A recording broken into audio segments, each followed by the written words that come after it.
I was driving through Nevada on a cross-country trip when I decided to stop for the night. It was getting late, and the only place nearby was a rundown motel by the highway. It didn't look like much, but I was too tired to keep driving. I parked my car and went inside to check in. The lobby was empty except for the owner, an older man with a greasy smile.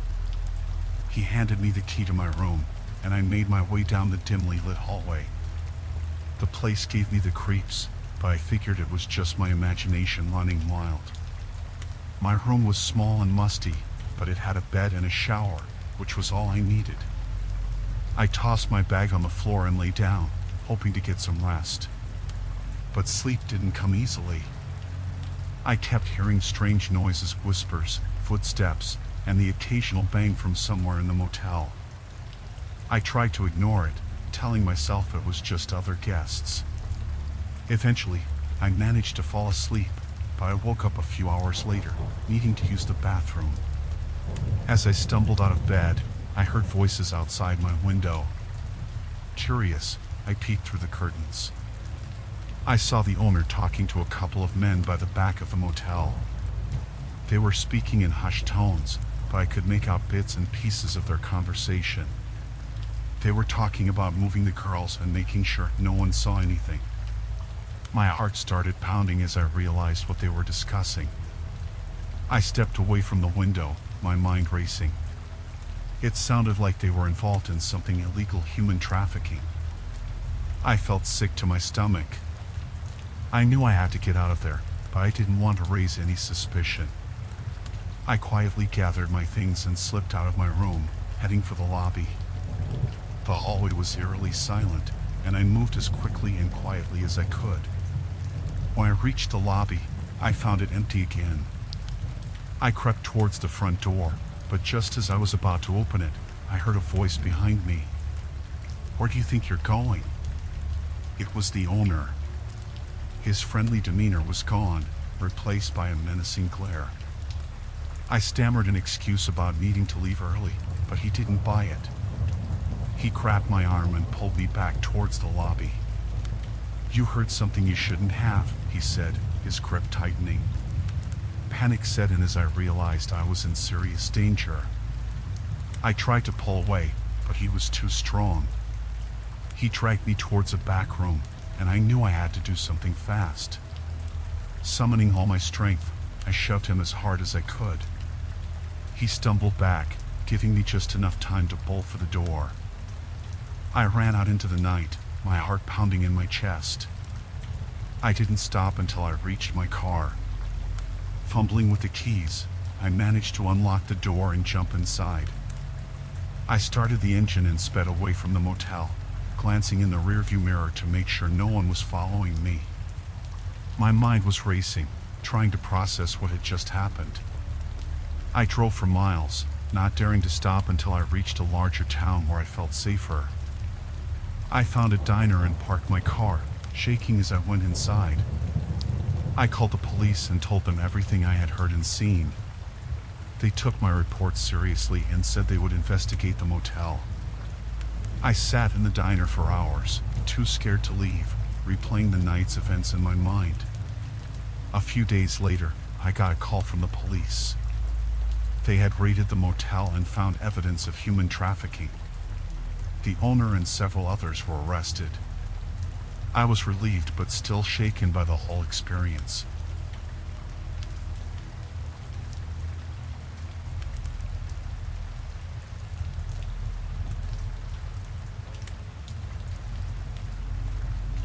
I had been working the night shift at the old motel in Florida for about 6 months.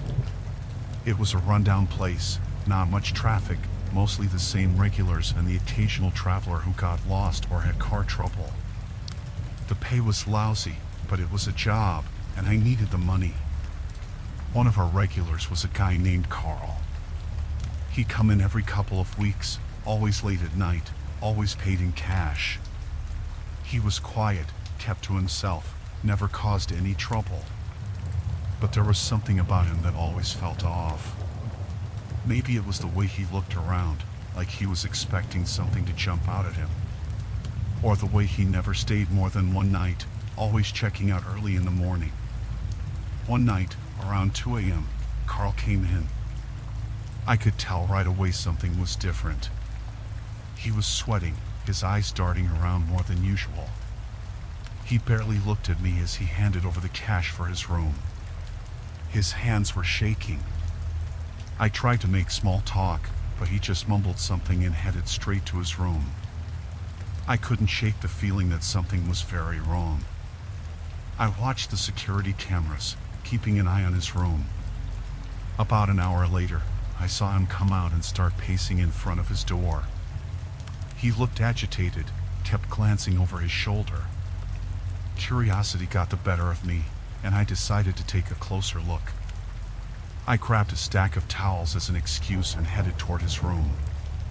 As I got closer, I could hear him muttering to himself, but I couldn't make out what he was saying. I knocked on the door and called out, "Housekeeping." He opened the door just a crack, and I could see his eyes were wide with fear. "What do you want?" he snapped. "I just brought some fresh towels," I said, holding them up. "Are you okay, sir?" He stared at me for a long moment before nodding and taking the towels. "Thanks," he muttered before shutting the door in my face. I went back to the front desk, more uneasy than ever. I decided to look him up online. I had never bothered before, but something about tonight made me feel like I needed to know more. I typed in his name and the area into the search engine and started reading through the results. My blood ran cold when I saw a news article from a few years back. The photo was unmistakable. It was Carl. Only his name wasn't Carl. It was Daniel Markson, and he was wanted for multiple murders across several states. The article described him as extremely dangerous and likely armed. I felt a wave of panic but tried to keep calm. I was alone at the motel. There was no one to help me if things went south. I considered calling the police right then and there, but I worried about what would happen if Daniel realized I had made the call. I decided to wait and watch, hoping he would leave soon. But as the hours dragged on, he didn't come out of his room. I couldn't stop thinking about the article, the faces of his victims. I knew I had to do something. Finally, I called the police, trying to keep my voice steady as I explained the situation. They told me to stay calm and that they would send someone over right away. The wait felt like an eternity. I kept my eyes glued to the security monitor, praying he wouldn't come out and see me on the phone. When the police arrived, they moved in quietly. I pointed them to his room, and they knocked on the door, identifying themselves. For a moment, there was silence. Then, all hell broke loose. I heard shouting, a struggle, and then a gunshot. I ducked behind the counter, my heart pounding in my ears. I could hear more shouting, but it was muffled. After what felt like forever, things went quiet. I peeked over the counter to see the police leading Daniel out in handcuffs. He looked defeated, his eyes on the ground. One of the officers came over to me and asked if I was okay. I nodded, too shaken to speak. He explained that Daniel had tried to fight them off and had been shot in the leg, but he would be fine. More importantly, he was going back to face justice for his crimes. The police took my statement and left, and I was alone again in the quiet motel. The adrenaline slowly drained away, leaving me exhausted. I knew I wouldn't be able to sleep, but I was grateful to be alive. In the following days, the motel was buzzing with activity. Reporters came by, and I had to give my statement over and over again. They praised me for my quick thinking, but I didn't feel like a hero. I was just glad it was over. I still work the night shift at the motel, but I'm much more cautious now. I watch the guests more closely, trust my instincts more.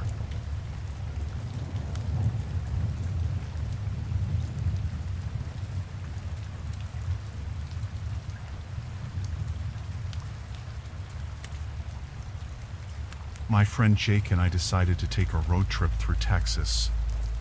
We've been planning it for months, wanting to see the rural parts of the state, far from the big cities.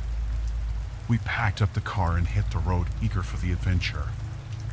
After a long day of driving, we needed a place to crash for the night. We found a small, rundown motel just off the highway. It looked a bit sketchy, but we were too tired to keep driving. The neon sign flickered as we pulled into the empty parking lot. The manager was an older guy, probably in his late 50s. He seemed friendly enough, a bit too friendly maybe. He gave us a room key and told us to let him know if we needed anything. The room was basic, just 2 beds, a TV, and a small bathroom. It smelled a bit musty, but we didn't care. We just wanted to sleep. After getting settled, Jake turned on the TV while I took a shower. When I came out, Jake was already half asleep, the TV playing some late-night infomercial. I lay down and tried to relax, but something felt off. I couldn't put my finger on it, just a nagging feeling in the back of my mind. I shrugged it off and closed my eyes, hoping to get some rest. In the middle of the night, I woke up to a strange noise. It sounded like a faint buzzing. I sat up and looked around the dark room, trying to figure out where it was coming from. Jake was still asleep, snoring softly. The noise seemed to be coming from behind the TV.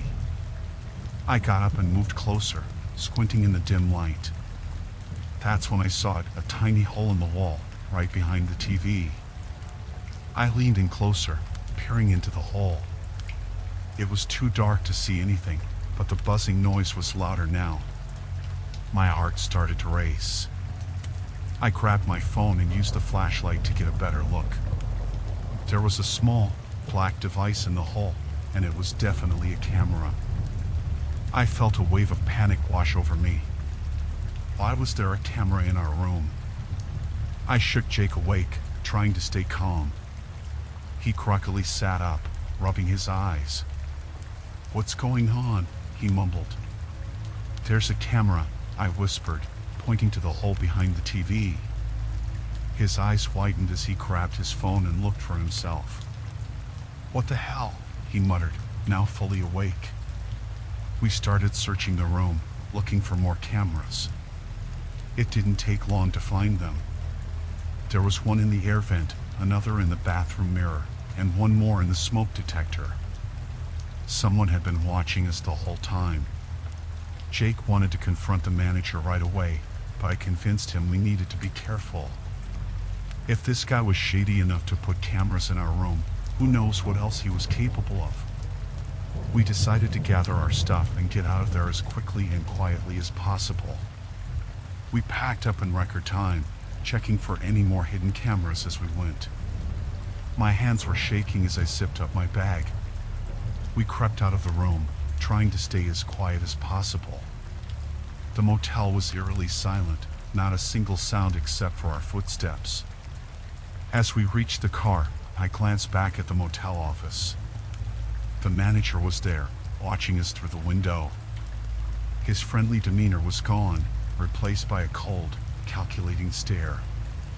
He knew we had found the cameras.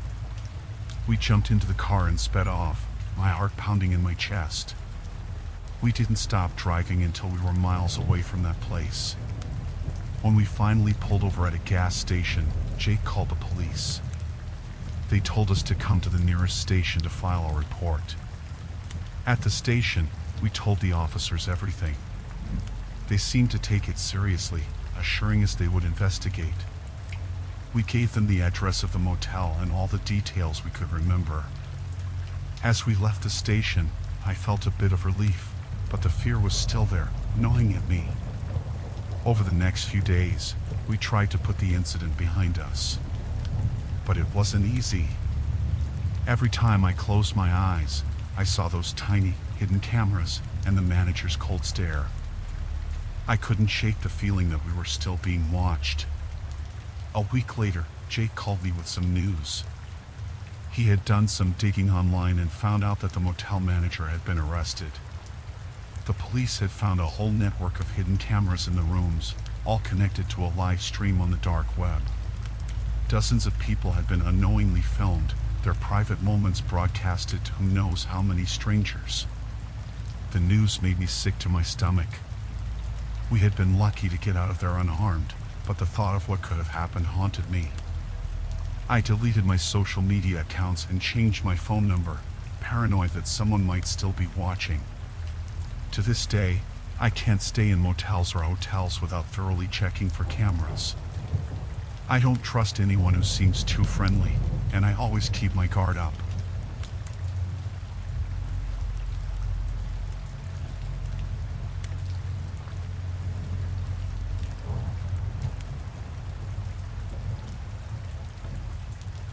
It was supposed to be a simple stopover. I had been driving for hours along the California coast, heading south to visit my sister. The sun was setting, and I decided to find a place to stay for the night. I pulled into a small, nondescript motel off the highway. It looked a bit run down, but I was too tired to be picky.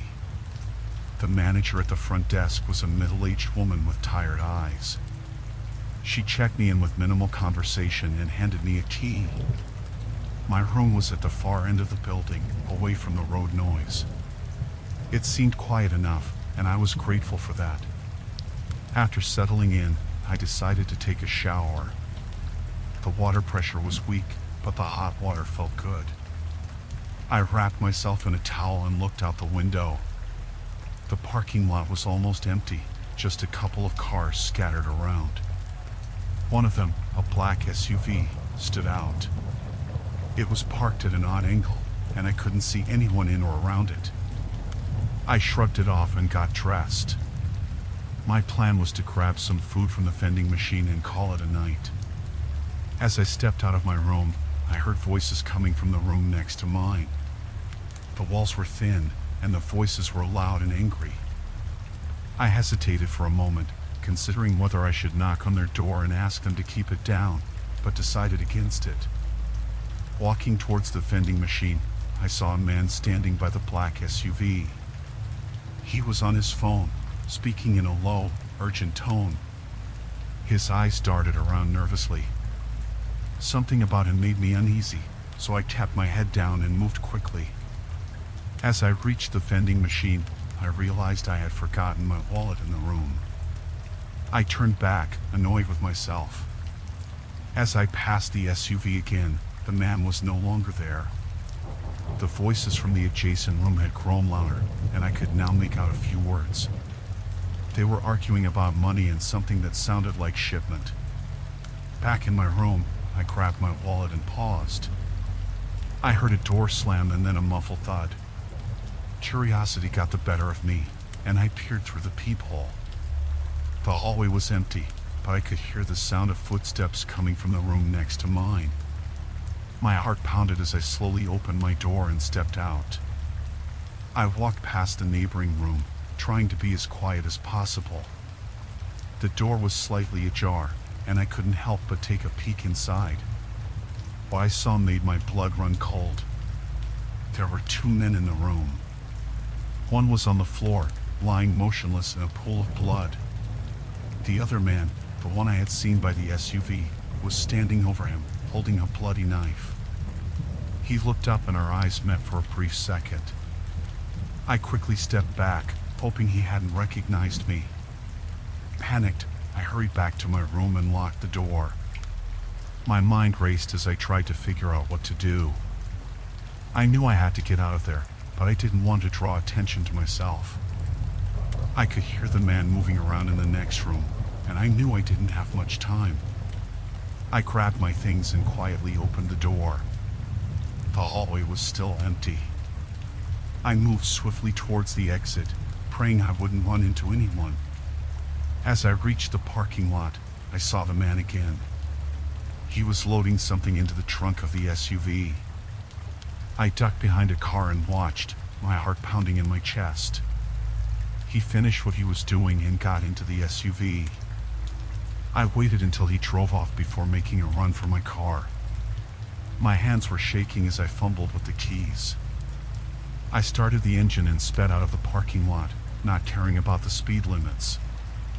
I drove for miles, not daring to stop until I reached a gas station on the outskirts of a small town.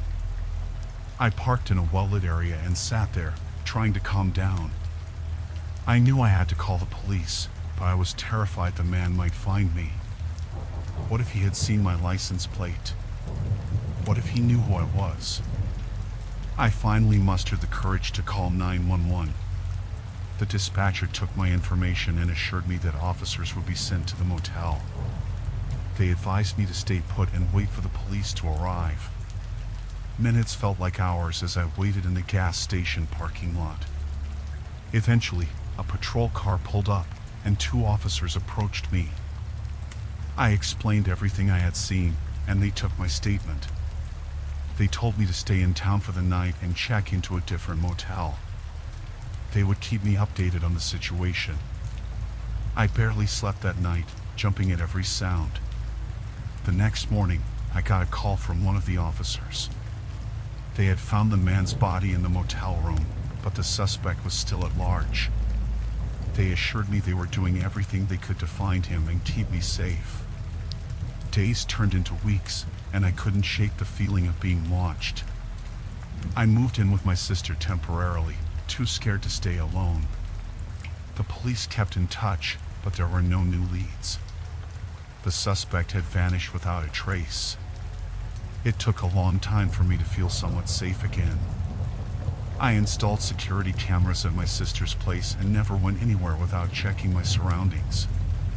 The fear never completely went away, but I learned to live with it. The experience changed me. I became more cautious, more aware of the dangers that could be lurking around every corner.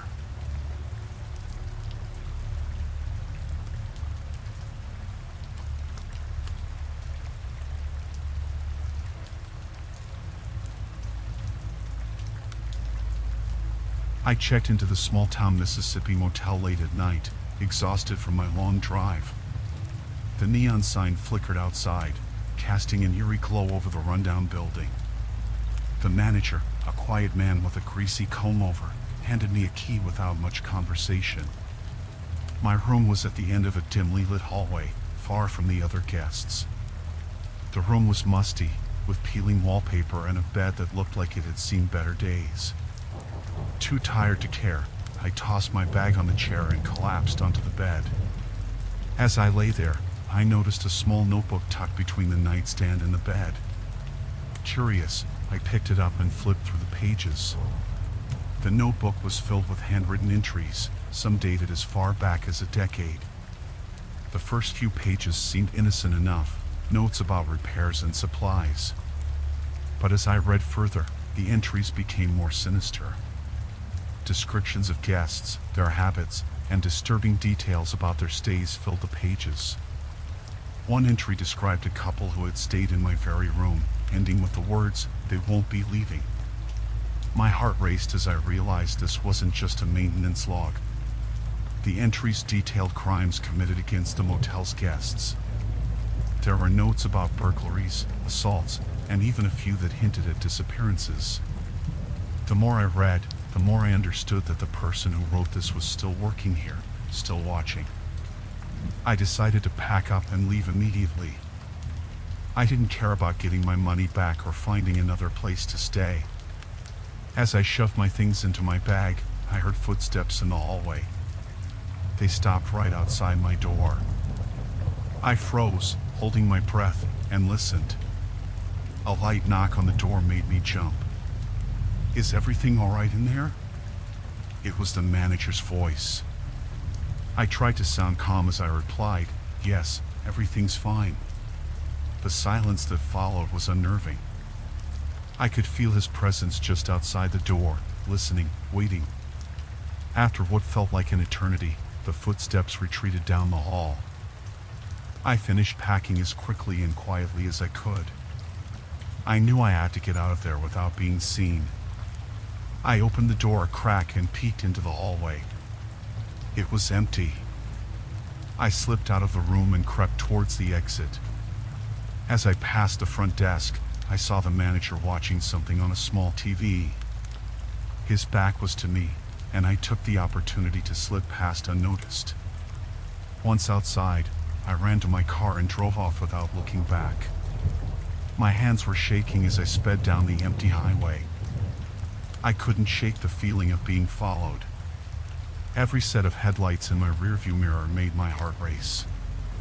I drove for hours until I reached the next town and found a well-lit, busy motel. I called the local police and told them about the notebook. They took my report seriously and promised to investigate. I handed over the notebook, glad to be rid of it. The officer assured me they would look into the manager and the motel's history. Days passed, and I tried to put the experience behind me. But the fear lingered. I kept checking the news, hoping to hear that the manager had been arrested, but there was nothing. I wondered how many other guests had found that notebook and what had happened to them. Weeks later, I received a call from the police. They had arrested the manager. The notebook had been the key to linking him to several unsolved cases in the area. They found evidence in his office that confirmed he had been preying on guests for years. I felt a mix of relief and horror. Relief that he had been caught, but horror at how close I had come to being his next victim. The experience changed me. I became more cautious, more aware of my surroundings. I never stayed in motels again, preferring the safety of well-reviewed hotels. The fear never completely went away, but I learned to live with it. I often thought about the other victims, those who hadn't been as lucky as me. Their stories haunted my dreams. The memory of that night in the small-town Mississippi motel would stay with me forever. The flickering neon sign, the musty room, the disturbing notebook, all reminders of how close I had come to being another entry in the manager's twisted journal.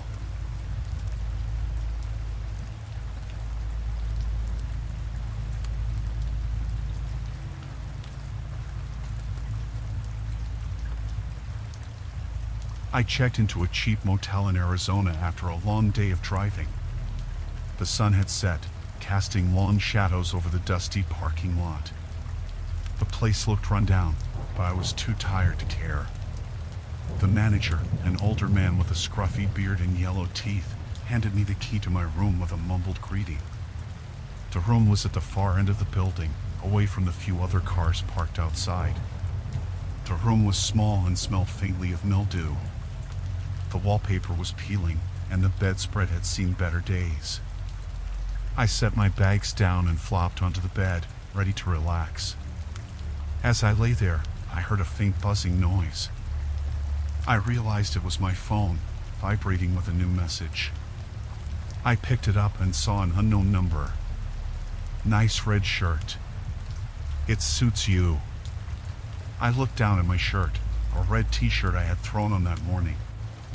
A chill ran down my spine. I hadn't seen anyone since I checked in. I glanced around the room, looking for hidden cameras, but saw nothing.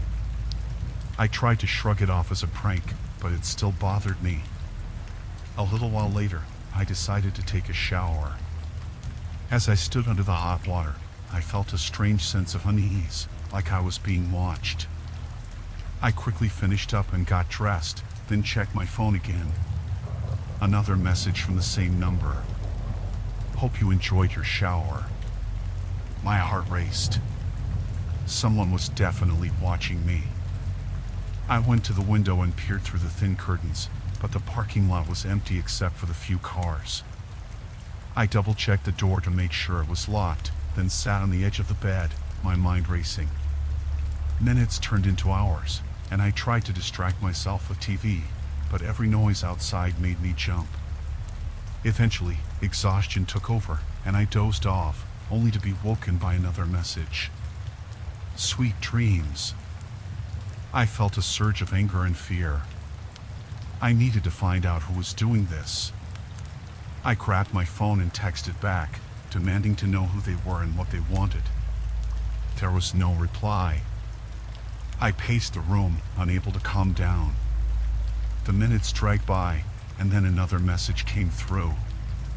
"Look outside." I hesitated, then slowly approached the window. I parted the curtains just enough to see out. A figure stood in the parking lot, shrouded in darkness. They were looking directly at my room. I quickly closed the curtains and backed away, my hands shaking. I called the front desk, but there was no answer. Panic set in as I realized how isolated I was. I considered calling the police, but what would I tell them? That someone was sending me creepy messages? It seemed so unreal, like something out of a movie. Suddenly, there was a knock at the door. I froze, my heart pounding. The knock came again, louder this time. I crept to the door and looked through the peephole. The same figure from the parking lot stood outside, face hidden in the shadows. I backed away, searching for something to defend myself with. My eyes landed on a heavy lamp on the nightstand. I picked it up, holding it like a weapon. The knocking continued, relentless and insistent. Then, just as suddenly as it had started, the knocking stopped. I stood there, lamp in hand, listening intently. My phone buzzed again. "You're fun to play with." I felt a surge of rage. I threw the phone across the room, and it hit the wall with a thud. I needed to get out of there. I grabbed my bag and threw it over my shoulder, then cautiously opened the door. The hallway was empty. I stepped out, ready to run to my car, but something made me stop. A sound, faint and almost imperceptible, came from the direction of the front desk. I crept down the hall, lamp still in hand, and peeked around the corner. The manager was sitting at the desk, his back to me, typing something on a laptop. The screen cast an eerie glow on his face. I approached quietly, trying to see what he was doing. As I got closer, I saw a series of windows open on his screen, each showing a different angle of the motel. He had cameras everywhere. My room, the parking lot, the hallways, all of it under surveillance. My blood ran cold as I realized he was the one sending the messages. I wanted to confront him, to scream and demand answers, but fear held me back. I turned and ran back to my room, grabbing my phone and keys. I dashed out to my car, my breath coming in short, panic gasps. I fumbled with the keys, finally getting the door open. I jumped in, locked the doors, and started the engine. As I sped out of the parking lot, I saw the manager standing at the entrance, watching me with a twisted smile on his face. I didn't stop driving until I reached the next town. I found a busy hotel, one with lots of people and bright lights. I checked in and locked myself in my room, feeling a sense of safety for the first time that night. I called the police and told them everything. They took my report and promised to investigate. I never heard back about what happened to that manager.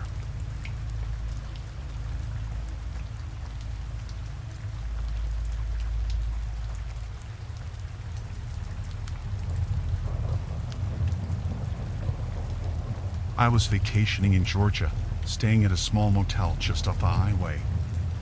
It wasn't anything special, but it was clean and cheap. I arrived late in the afternoon, tired from the long drive. The place was almost empty, just a few cars in the lot. I checked in, got my key, and headed to my room. The room was simple, with a bed, a small TV, and a bathroom. I threw my bags on the bed and decided to take a walk to stretch my legs. The area around the motel was quiet, just a few trees and the distant hum of the highway. I felt a bit uneasy, but I brushed it off as just being tired. When I got back to my room, I noticed someone had checked into the room next door. The blinds were drawn, but I could hear muffled voices. I didn't think much of it and went about my evening, grabbing a quick dinner from a nearby diner. Back in my room, I settled in to watch some TV.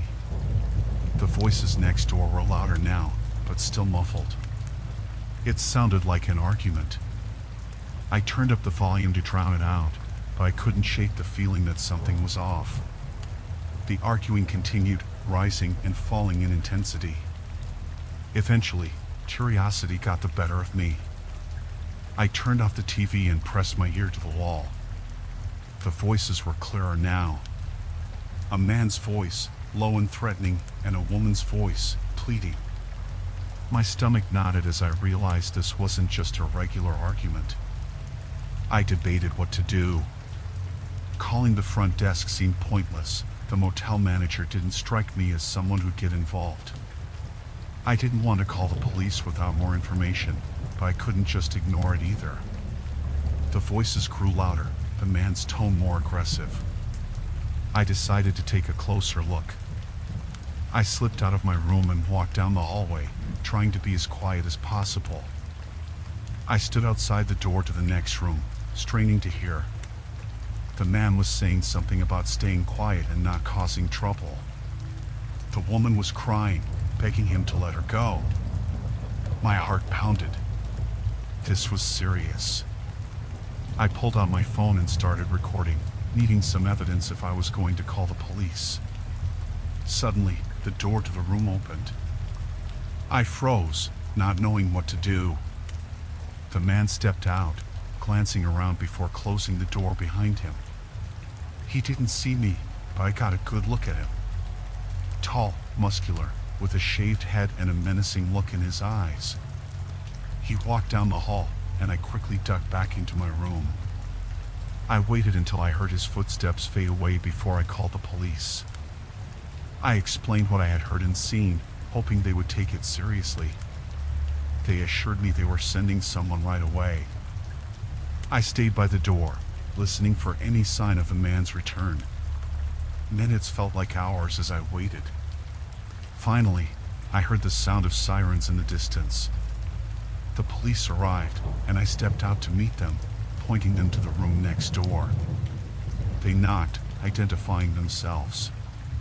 There was no answer at first, but then the door opened. The man tried to act calm, but the police weren't buying it.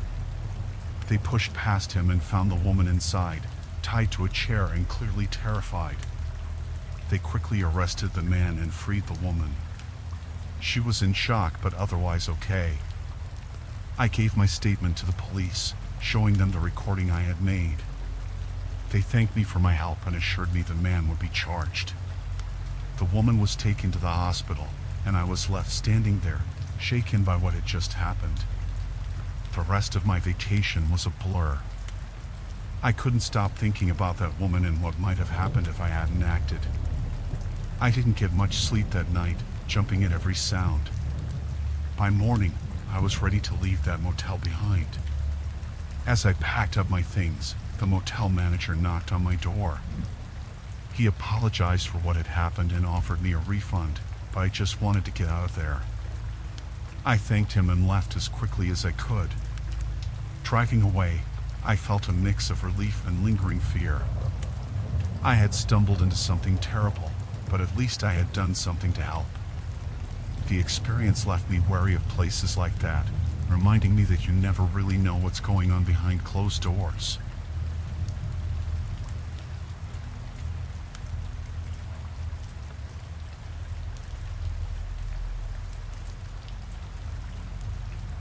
I was on a long road trip through the Midwest, trying to get to a friend's wedding. The drive was taking longer than I expected, so I decided to stop for the night at a small, isolated motel I found just off the highway. It looked run down, but I was too tired to care. I checked in with a guy at the front desk who barely looked at me. He handed me a key and told me my room was around the back. The room was what you'd expect for the price. It was old, smelled a bit musty, and the bed creaked when I sat on it. I set my bag down, took a quick shower, and then collapsed onto the bed. I was exhausted, so I fell asleep almost immediately. Sometime in the middle of the night, I thought I heard something outside my door. It sounded like someone was trying to open it.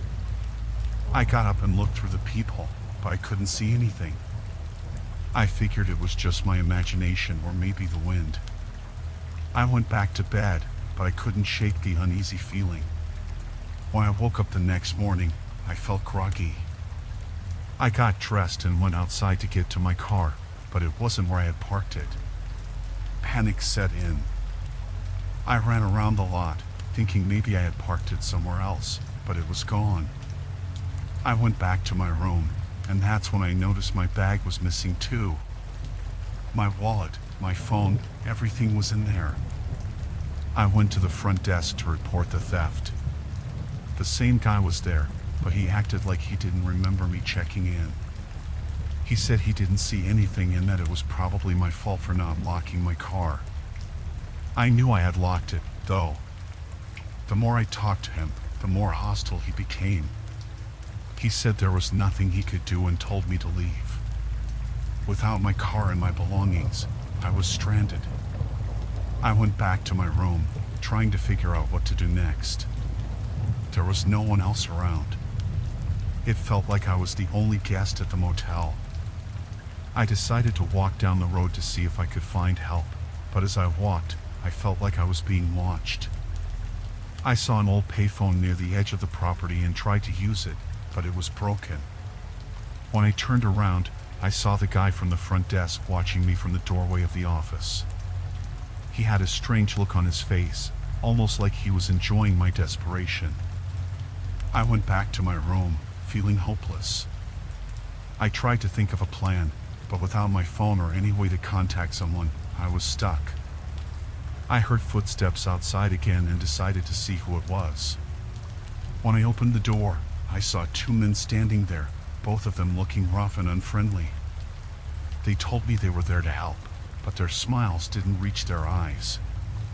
I backed away, trying to close the door, but one of them shoved it open and pushed me back into the room.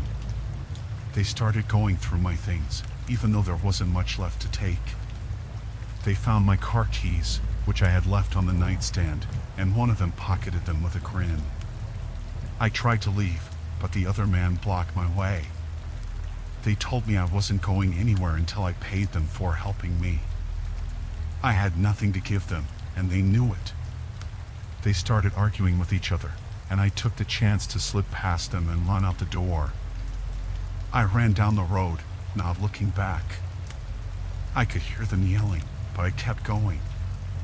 After what felt like hours, I saw a small diner up ahead. I burst through the doors, out of breath, and told the people inside what had happened. They looked at me with a mix of pity and disbelief, but called the police for me. When the police arrived, I told them everything. They went to the motel, but by the time they got there, the place was empty. The guy at the front desk and the two men were gone. They found my car hidden behind the motel, but everything inside it was gone. My belongings were never found. The police took me to the station where I could finally call my family. They helped me get back on my feet, but the whole experience left me shaken. I couldn't believe how quickly things had gone wrong and how vulnerable I had been. I still think about that night sometimes. The feeling of being watched, the hostility of the motel staff, and the terror of realizing I was stranded with no help in sight. It's made me more cautious, especially when traveling alone.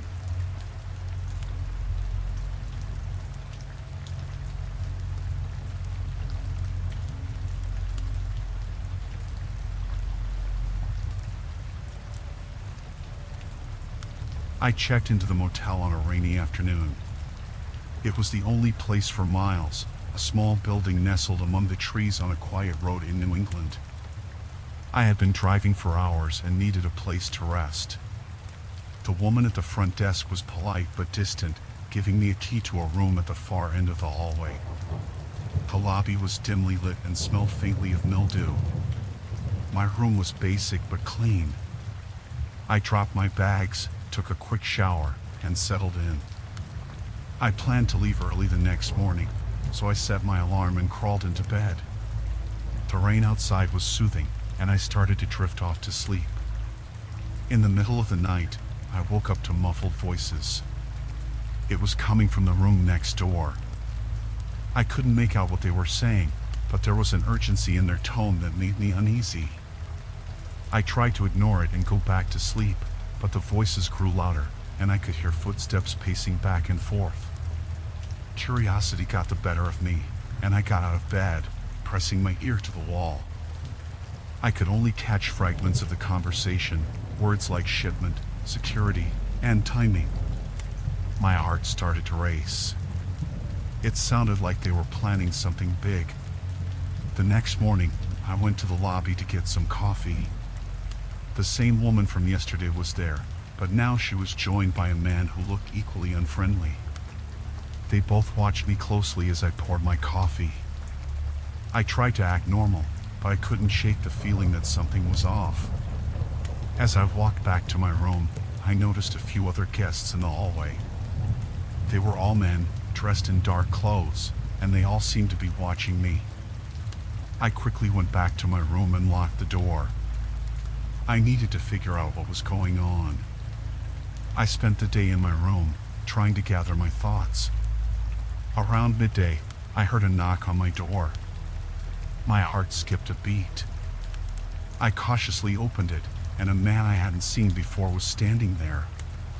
He asked if I needed anything, but his eyes were cold and calculating. I said no and quickly shut the door. By now, I was convinced that something illegal was happening.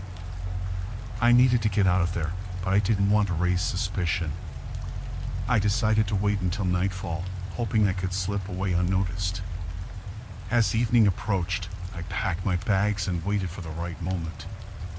Around midnight, the voices next door started up again. It was my chance. I quietly opened my door and peered down the hallway. It was empty. I made my way to the lobby, but as I reached the door, I heard footsteps behind me. I turned to see one of the men from the hallway approaching. Panic set in, and I bolted out the door, running to my car. I fumbled with my keys, finally getting the door open, and jumped in. As I sped away, I glanced in the rearview mirror and saw the man standing in the doorway, watching me leave. My heart was pounding, but I kept driving, not daring to look back again. I drove for hours until I reached the next town. I found a diner and went inside, shaking and exhausted. I sat down and ordered a coffee, trying to calm my nerves. I overheard a conversation at the counter about a big heist that had been thwarted nearby. The pieces started to fall into place. The people at the motel were part of a crime syndicate, and I had stumbled into their midst. They had been planning a major heist, and I had been a potential witness. I realized how lucky I was to have gotten unscathed. I eventually made it to my destination, but the experience left a lasting mark. I couldn't stop thinking about what might have happened if I had been caught. It made me more cautious, especially when traveling alone. Even now, I sometimes wake up in the middle of the night, hearing those voices in my head, and I remember the cold, calculating eyes of the man at my door.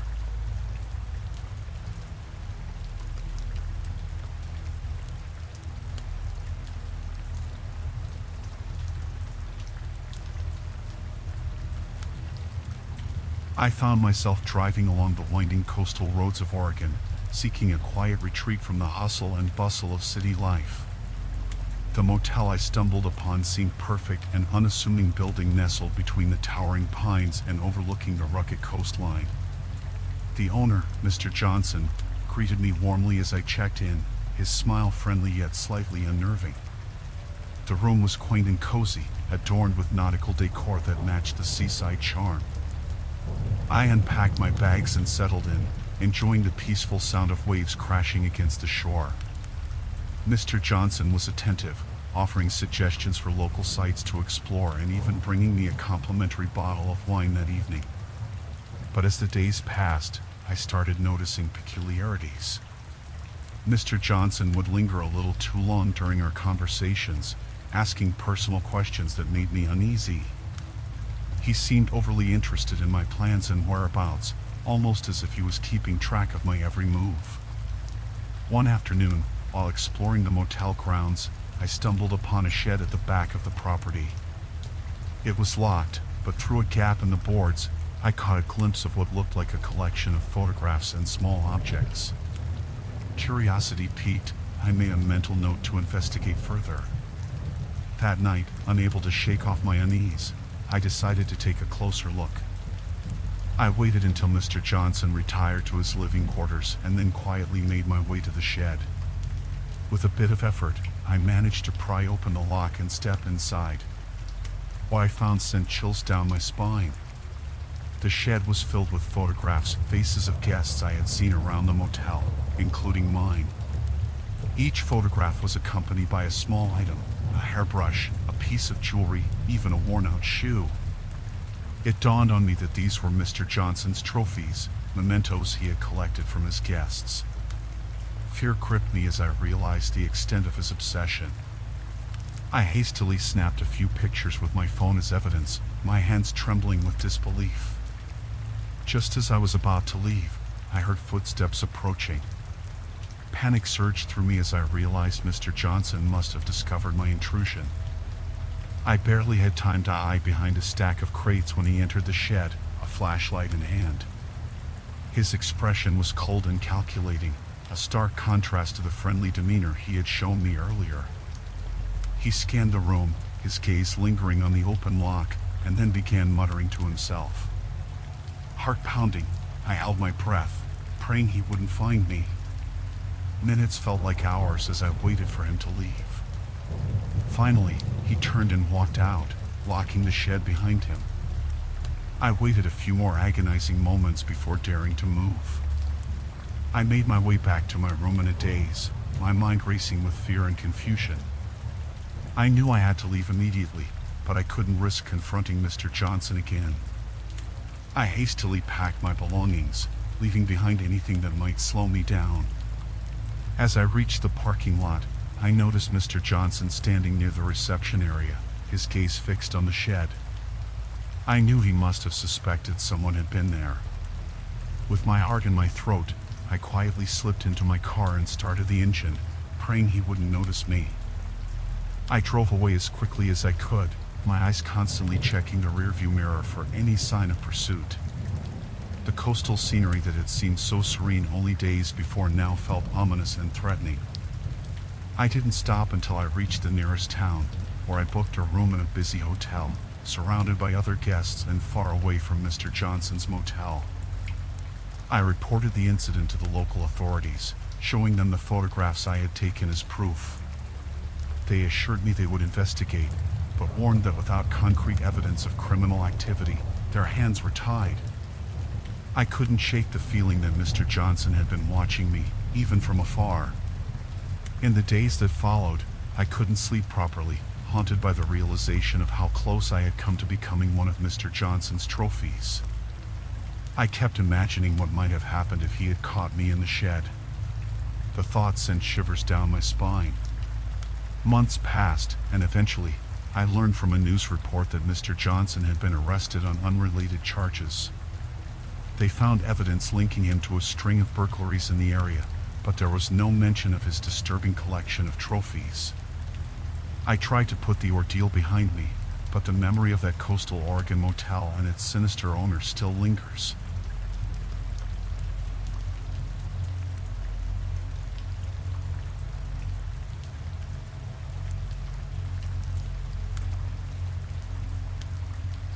I took the job at the remote Colorado motel because it seemed peaceful and away from the city. The place was old but well kept, run by an older man named Mr. Thompson. He was a quiet guy, not very talkative. The motel had this eerie silence about it, especially at night when the wind howled through the pine trees surrounding it. My job was simple, checking in guests, cleaning rooms, and making sure everything ran smoothly. Most of the time, there weren't many guests. It felt like the world had forgotten about this place. But the pay was decent, and the solitude didn't bother me. One night, I was doing my rounds, checking that all the doors were locked. I passed by the office, where Mr. Thompson usually worked late. The door was slightly open, and I heard voices inside. Curious, I peeked through the gap. Mr. Thompson was talking to two men in suits. They looked out of place in this rundown motel. Their conversation was low, but I caught words like shipment and money. It didn't sit right with me. As I was about to walk away, the floorboard creaked. The men stopped talking. I quickly moved down the hall and into the laundry room, my heart pounding. I couldn't shake the feeling something was off. Over the next few days, I noticed strange things. Unmarked vans would arrive late at night. Mr. Thompson was more secretive, often locking himself in the office for hours. One evening, after all the guests had checked out, I decided to take a closer look. I waited until Mr. Thompson left for his usual late-night drive. I went to the office and tried the door. Locked. I remembered a spare key in the supply closet and fetched it. My hand shook as I unlocked the door and stepped inside. The office was cluttered with papers and old furniture. I looked around, searching for anything unusual. Then I noticed a small door behind a bookshelf. It was almost hidden. I pushed the bookshelf aside and opened the door. Inside was a narrow staircase leading down to a basement. The air was musty and cold. I descended the stairs slowly, the steps creaking under my weight. At the bottom was another door, this one reinforced with metal. I pushed it open and froze. The room was filled with boxes and crates, all marked with symbols I didn't recognize. There were tables covered in documents, maps, and photographs. It looked like a scene from a crime movie. As I moved further in, I saw a large safe against the wall. I didn't have much time. I heard the sound of gravel crunching outside Mr. Thompson's car. Panic set in. I quickly looked through the papers on the table, trying to find anything that could explain what was going on. Drugs, weapons, money laundering, it was all here. I heard the office door open upstairs. My heart raced as I tried to find a place to hide. There was a small closet in the corner of the room. I squeezed inside and pulled the door shut just as I heard footsteps on the stairs. Mr. Thompson entered the room, followed by the two men in suits. They were discussing a new shipment. I held my breath, praying they wouldn't find me. My mind raced with thoughts of what they would do if they caught me. They stayed in the room for what felt like hours, checking the contents of the crates and going over their plans. I couldn't make out everything, but it was clear they were involved in something big and dangerous. Finally, they started to leave. I waited until I was sure they were gone before I dared to move. I slipped out of the closet and back up the stairs, quietly closing the door behind me. I put the bookshelf back in place and locked the office door. My hands were still shaking. I knew I couldn't stay there any longer. I packed my things quickly, but carefully. I had to get out without arousing suspicion. I left a note saying I had a family emergency and had to leave suddenly. Then I got in my car and drove away, my heart still pounding. As I drove through the dark, winding roads, I couldn't shake the fear that they might come after me. I had stumbled onto something dangerous, and I knew too much. I kept driving until I reached the next town, where I found a small, cheap motel and checked in. The next day, I went to the police. I told them everything I had seen and heard. They took my statement seriously and promised to investigate. I gave them the location of the hidden room and the evidence I had seen. A few weeks later, I heard that Mr. Thompson had been arrested, along with several others involved in the operation. The motel was shut down and searched thoroughly. The police found more than I had seen: weapons, drugs, money, all part of a large criminal network. I never went back to that motel. The experience left me shaken, but I was grateful to have gotten out alive.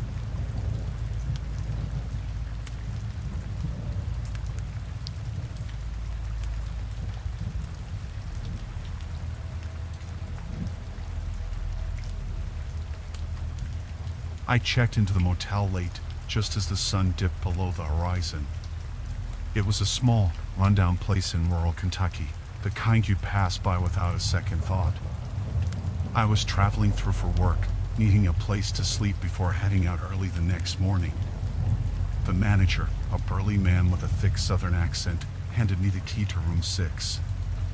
He didn't say much, just nodded and went back to watching his TV. The room was as expected, old, musty, with a bed that creaked and a bathroom that looked like it hadn't been updated in decades. I tossed my bag on the bed and decided to take a quick shower before getting some sleep.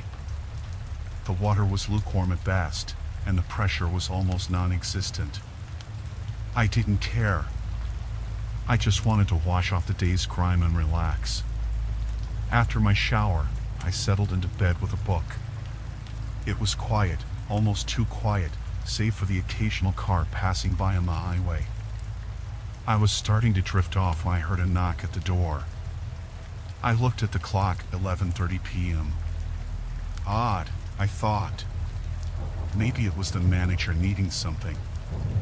I got up, wrapped a towel around myself, and peeked through the peephole. There were 3 men standing outside, looking impatient. They didn't look like motel staff. I hesitated, unsure whether to open the door. Then one of them spoke up, his voice gruff. "We know you're in there.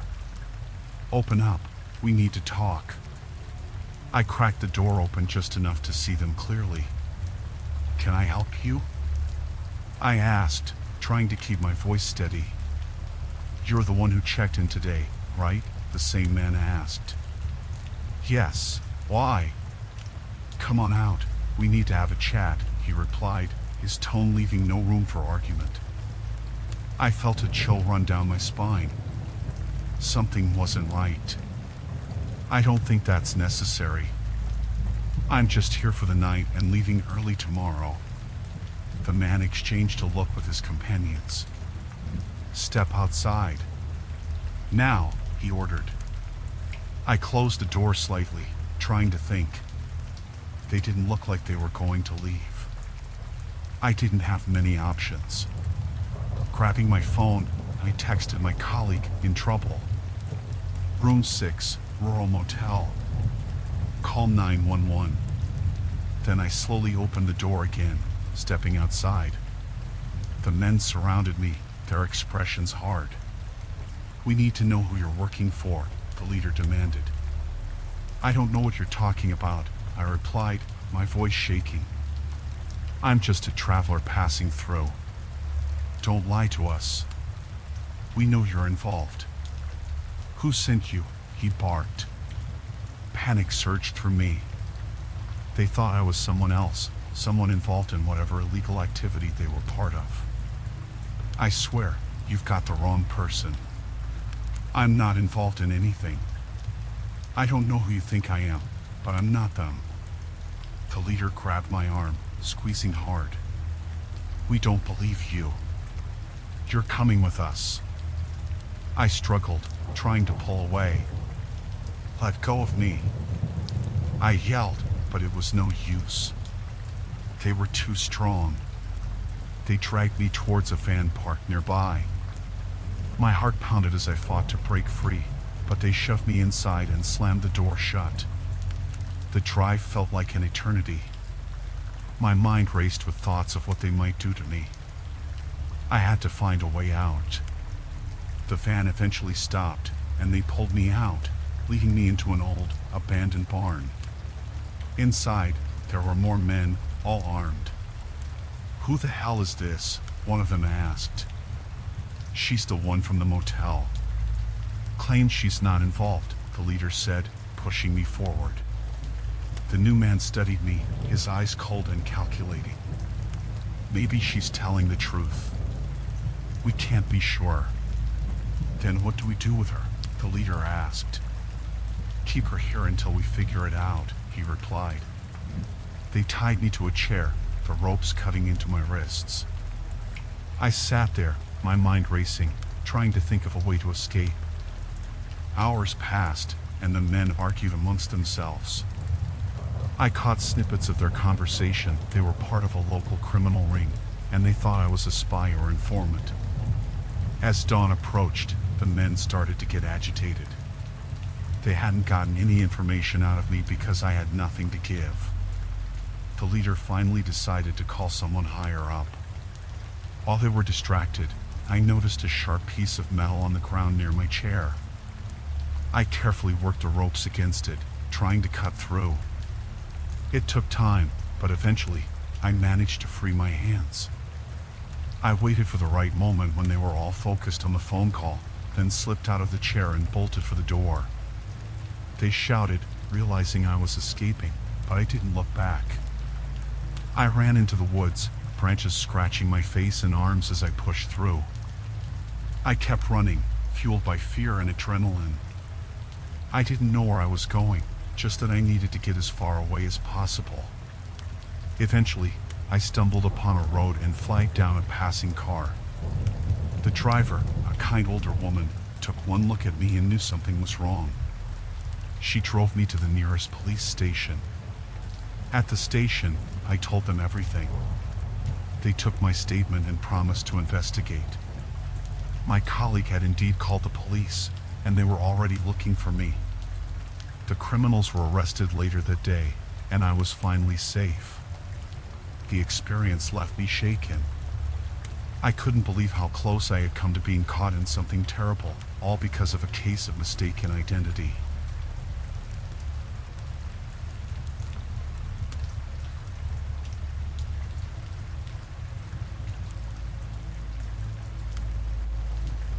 I checked into the motel just outside of Bismarck, North Dakota, late in the evening. It was a long drive, and I needed a place to rest. The motel looked ordinary enough, nothing fancy, but it would do for the night. The receptionist, a young woman with tired eyes, gave me a room key and a forced smile. Room 12. I thanked her and dragged my suitcase down the dimly lit hallway. The room was basic: bed, TV, small bathroom. I unpacked a bit and decided to grab something to eat from a nearby diner. When I returned, it was dark, and the motel seemed eerily quiet. I shrugged it off, thinking everyone was probably asleep. That night, I slept fitfully. Around 2 a.m., I heard faint noises, like muffled voices and a thump. I got up, peeking through the blinds. The parking lot was empty except for my car and one other. I saw nothing out of the ordinary. Telling myself it was just my imagination, I went back to bed. The next morning, I noticed the room next to mine, room 11, had its door open. A middle-aged man was packing his things into his car. I nodded at him, but he didn't seem to notice. At breakfast, I overheard the receptionist talking to a cleaning lady. "Another one gone," she whispered. The cleaning lady just nodded, looking unconcerned. I felt a chill but brushed it off. People checked out all the time, right? That night, I was more aware of the noises. Around the same time, 2 a.m., I heard the same muffled sounds. I debated whether to investigate but decided against it. I had an early start the next day and didn't want to get involved in someone else's business. The following morning, I noticed the door to room 10 was wide open.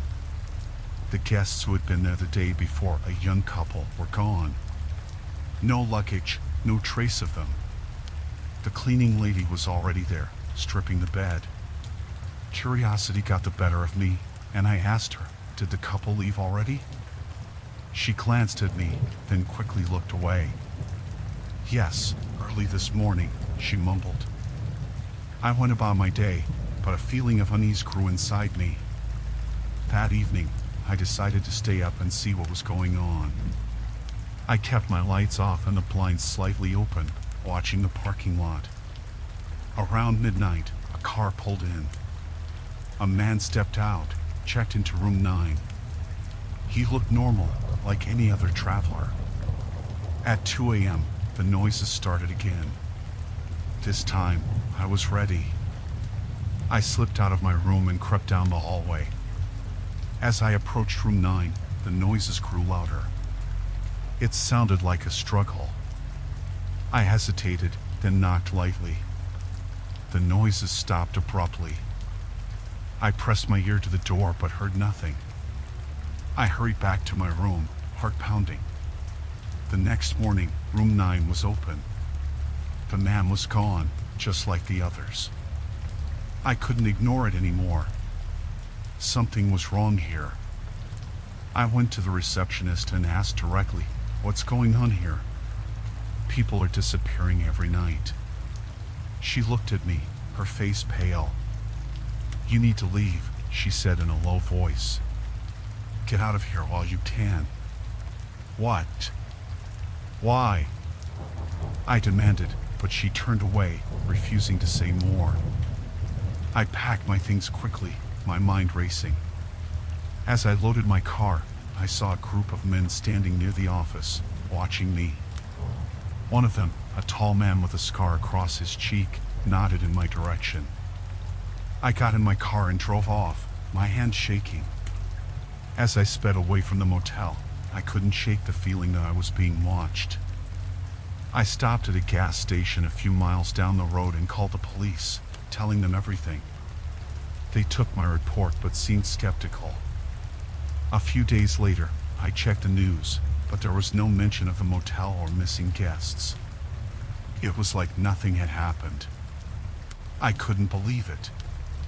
How could something so sinister be swept under the rug? The experience haunted me. I avoided motels after that, preferring to stay in well-known hotels. I still think about the people who vanished and wonder if the police ever looked into it.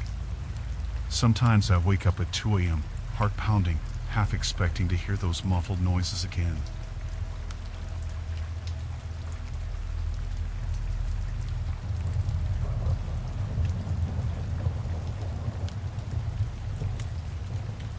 I was driving through New Mexico on my way to visit family, and it was getting late. I decided to stop at a small motel off the highway. It looked old, but I was tired and needed a place to rest. The sign said vacancy in flickering neon. I pulled into the gravel parking lot and walked to the office. The receptionist was an older woman, her face lined with age, but she had a friendly smile. She handed me the key to room 8 and told me to have a good night. I thanked her and went to my room. It was small but clean. I put my bag on the bed and decided to take a shower. As I was drying off, I noticed a pamphlet on the nightstand. It was about the history of the motel. Apparently, it had been there since the 1950s and had seen better days. There were photos of happy families and travelers from years past. I skimmed through it and noticed a small section about local legends. It mentioned that some guests had disappeared over the years, but it was written off as folklore. I went to bed, but I couldn't shake the uneasy feeling the pamphlet gave me. Around midnight, I heard a faint noise outside my door. It sounded like footsteps. I got up and peered through the peephole but saw nothing. I figured it was just another guest and went back to bed. The next morning, I went to the office to check out. The older woman was there, but she seemed different, more distant.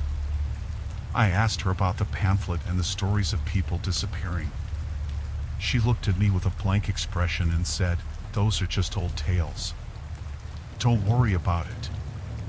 As I left, I saw a maintenance worker near the parking lot. He looked like he had been working there for years. I decided to ask him about the motel's history. He glanced around nervously before speaking in a low voice. "People have gone missing here, but no one talks about it. Management wants to keep it quiet. They say it's bad for business." My heart skipped a beat. "What do you mean? What happened to them?" He shook his head.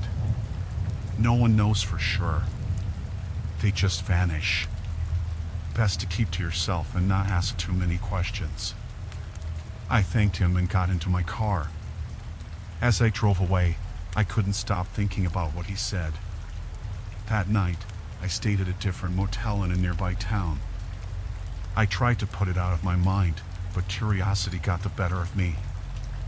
I decided to do some research. I went to the local library and searched for information about the motel. I found old newspaper articles about people going missing. The articles were vague, but there were enough of them to make me worry. One article mentioned a young couple who vanished after staying there. Another talked about a traveling salesman who was never seen again. I couldn't believe it. How could something like this go unnoticed? I went back to the motel the next day, pretending I had left something behind. The older woman was still at the desk. I asked if she had seen my missing item, and she let me check my old room. As I searched the room, I noticed a small door in the closet that I hadn't seen before. It was partially hidden behind a stack of old blankets. I opened it and found a narrow staircase leading down to a dark basement. My heart raced as I descended the stairs. The basement was damp and musty. I saw old furniture and boxes covered in dust. Then I noticed something that made my blood run cold. There were personal items, wallets, bags, and clothes strewn across the floor. I recognized some of them from the photos in the pamphlet. I turned to leave, but heard footsteps above me. Panic set in. I hid behind a stack of boxes and waited. The older woman and a man I hadn't seen before came down the stairs. They were talking in hushed voices. "We need to move these soon," the man said. "Someone's going to notice." The woman nodded. "I know, but it's getting harder. People are asking questions." I couldn't believe what I was hearing. They were involved in the disappearances. I had to get out of there before they found me. I waited until they left and then made my way back up the stairs as quietly as possible. I slipped out of the room and ran to my car. My hands were shaking as I started the engine and sped away. I drove straight to the nearest police station and told them everything. At first, they seemed skeptical, but when I showed them the articles and described what I had seen, they agreed to investigate. A few days later, I got a call from the police. They had found the basement and the evidence I described. The motel owners were arrested, and the motel was shut down. The story made the local news, and I was relieved that the truth had finally come out. But the experience haunted me. I couldn't shake the feeling of being watched, and I avoided motels for a long time. Even now, I still think about the people who disappeared and wonder what really happened to them. It's something that will stay with me forever.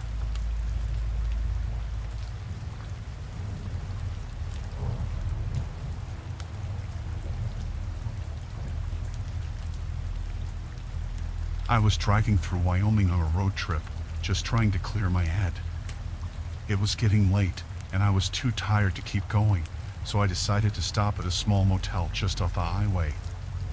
The neon sign said vacancy. It looked a bit run down, but I didn't care.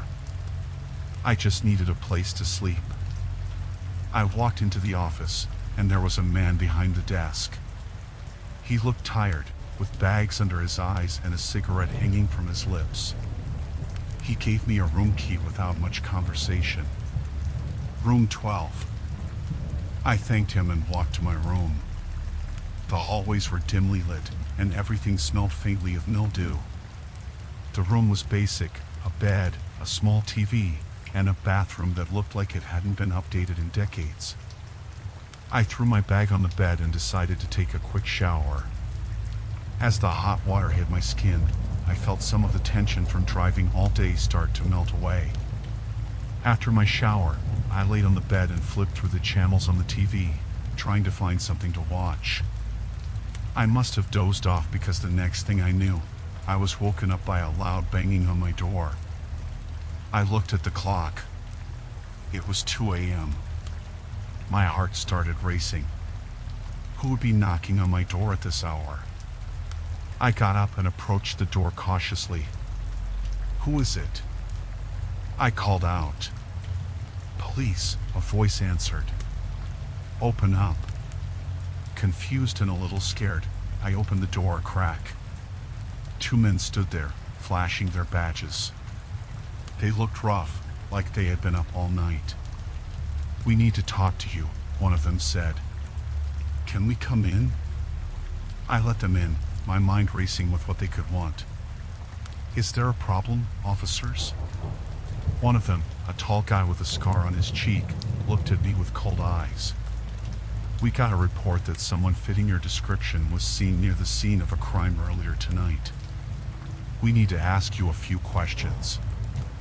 I was taken aback. There must be some mistake. I've been here all night. I just checked in a few hours ago. The other cop, shorter and stockier, looked around my room as if he was expecting to find something. "Mind if we take a look around?" he asked, but it didn't sound like a question. I nodded, feeling cornered. They started going through my things, rifling through my bag and checking the bathroom. I stood there, feeling helpless. After a few minutes, they seemed satisfied and turned back to me. "You're not in any trouble," the tall one said. "But we need you to come down to the station and answer a few questions, just to clear things up." I didn't want to go, but what choice did I have? "Okay," I said. "Let me grab my wallet." I reached for my wallet on the nightstand, but as I turned around, I caught a glimpse of the tall cop's face. He had a strange look in his eyes, something that sent a chill down my spine. Before I could react, the shorter one grabbed my arm and twisted it behind my back. The tall one pulled out a pair of handcuffs. "Hey, what are you doing?" I shouted, struggling against them. "Just a precaution," the tall cop said, but his tone was menacing. They cuffed me and dragged me out of the room, ignoring my protests. They shoved me into the back of their squad car and started driving. My mind was racing. This didn't feel right. They weren't taking me to the station. We were heading out of town, into the dark, empty stretches of road. I tried to stay calm, thinking of a way out. "Where are you taking me?" I asked, trying to keep my voice steady. "Just a little detour," the tall cop said, glancing at me in the rearview mirror with that same cold look. The car finally stopped in a secluded area, far from any lights or buildings. They pulled me out and pushed me to the ground. My heart was pounding in my chest. I knew I was in serious trouble. "We can't let you go," the tall cop said. "You know too much." "But I don't know anything," I shouted. "You've got the wrong guy." They didn't listen. The shorter cop pulled out a gun and pointed it at me. I closed my eyes, bracing for the worst. But then, a miracle happened. I heard the sound of another car approaching. The cops looked at each other, panicked. "We have to go," the tall one said. They jumped into their car and sped off, leaving me cuffed and lying on the ground. The other car stopped, and a man got out. He was a truck driver who had seen the squad car and decided to check what was going on. He freed me from the cuffs and drove me to the nearest town, where I reported everything to the real police. It turned out those cops were part of a corrupt group involved in various illegal activities, and they thought I was a witness who could expose them. They were arrested and charged, but the whole experience left me shaken.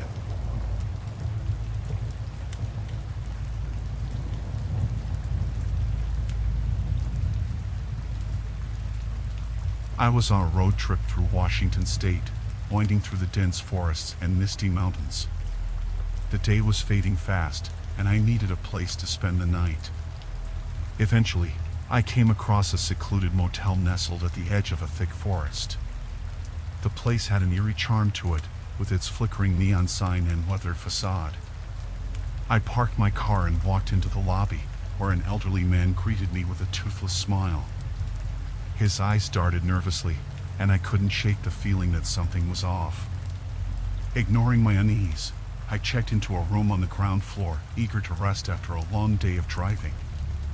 The room was dimly lit, furnished with outdated decor that added to its unsettling atmosphere. As I unpacked, I noticed a slight draft near the corner of the room. Curiosity piqued, I investigated and found a small trapdoor hidden beneath a worn-out rug. My heart raced as I lifted the trapdoor, revealing a narrow staircase leading into darkness. Hesitant but driven by morbid curiosity, I descended into the depths below. The air grew colder and mustier with each step, and the sound of dripping water echoed through the tunnels. I found myself in a maze of interconnected passages, the walls lined with pipes and exposed wiring. As I ventured deeper, I stumbled upon a makeshift room filled with crates and boxes. They were labeled with strange symbols and markings, hinting at their illicit contents. My heart sank as I realized I had stumbled upon something far more sinister than I had ever imagined, a hideout used by a criminal gang. Fear gripped me as I heard voices echoing through the tunnels. I hid behind a stack of crates, my breath coming in shallow gasps. The voices drew nearer, accompanied by the sound of footsteps echoing off the damp walls. I dared not move, praying they wouldn't discover me. Through a small gap, I glimpsed two men clad in dark clothing, their faces obscured by shadows. They spoke in hushed tones about their next operation, a smuggling operation involving drugs and weapons. My mind raced as I realized the danger I was in, trapped deep underground with ruthless criminals. I waited until the coast was clear before making my way back to the trapdoor. Adrenaline surged through me as I climbed the stairs, my every sense on high alert. Back in my room, I barricaded the trapdoor with furniture, hoping to buy myself some time. Hours passed in agonizing silence, every creak and rustle making me jump. I knew I had to get out of there, but the motel was isolated, and I had no way of contacting the outside world. Desperation set in as I considered my options, weighing the risks of making a run for it against the certainty of staying trapped. As night fell, I heard commotion outside my door. Voices argued in harsh whispers, punctuated by the occasional thud and clatter. Fear paralyzed me as I realized they were searching the motel, likely looking for any signs of intrusion. I pressed myself against the wall, praying they wouldn't discover my hiding place. Suddenly, there was a loud knock on my door. My heart stopped as I heard the elderly motel owner's voice, asking if everything was all right. I remained silent, barely daring to breathe. The knocking grew louder, accompanied by demands to open the door. I knew I couldn't stay hidden forever. With trembling hands, I unlocked the door and came face to face with the motel owner and one of the men from the tunnels. Their expressions were cold and calculating, confirming my worst fears. They demanded to know what I had seen, their threats thinly veiled beneath a veneer of civility. Terrified but defiant, I lied, claiming ignorance and innocence. They exchanged a knowing glance before ordering me to pack my things. I complied, knowing I had no choice but to follow their orders if I wanted to survive. They escorted me to the parking lot, where my car stood as my only means of escape. I fumbled with my keys, adrenaline coursing through my veins. Just as I was about to climb into the driver's seat, I felt a firm hand on my shoulder. I turned to see the motel owner standing behind me, his eyes cold and menacing. He warned me never to speak of what I had seen, threatening dire consequences if I did. With no other option, I nodded in silent agreement. They watched as I drove away, leaving the motel and its hidden horrors behind me. Fear and relief washed over me in equal measure as I sped down the darkened road, the distant lights of civilization offering a glimmer of safety. I reported the incident to the authorities, providing them with as much information as I dared. They promised to investigate, but I knew the odds of finding evidence in those tunnels were slim. I spent sleepless nights haunted by the memory of that motel and the criminals who operated beneath it. Months passed, and life returned to normal, or as normal as it could be. I avoided secluded motels and learned to trust my instincts more than ever. The encounter had left scars, reminders of the darkness that can lurk in the most unexpected places. To this day, I wonder what became of the criminal gang and the motel owner. I pray they never cross my path again.